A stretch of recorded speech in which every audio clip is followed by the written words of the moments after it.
Welcome to the Short Funk Podcast. I'm Tom Barbalet, and today a dinosaur called Sue. I heard about the documentary Dinosaur 13 probably about a year and a half ago.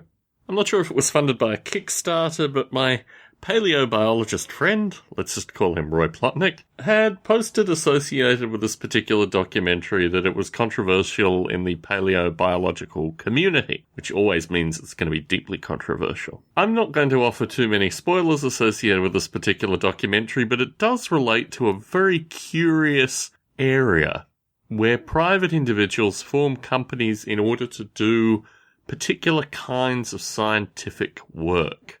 And truth be told, this kind of smacks me in the face occasionally because, although not particularly well known, there is an academic discipline called artificial life, which doesn't really share much with my Noble Ape simulation development, but I guess I represent the not being paid, not commercial aspect, not career-related version of this thing, which is the antithesis of what Dinosaur 13 is about. I find it somewhat questionable associated with folks taking like dinosaur bones and fossils out of the ground and selling them independently. I guess that's just the way things are in certain parts of the world.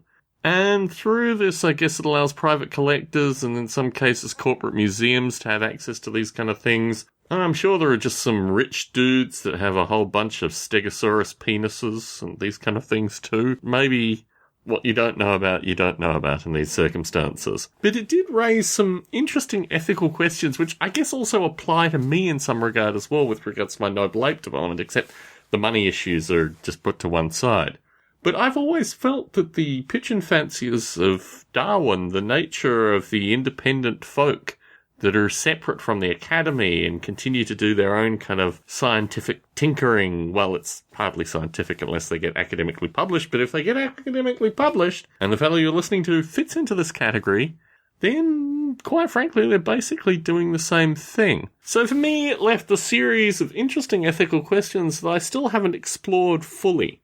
But I would recommend Dinosaur 13 to folks that are interested in stepping into this new vision of, I don't know what one would call them, almost like, I don't know, well, clearly professional fossil hunters is probably the best way to put it.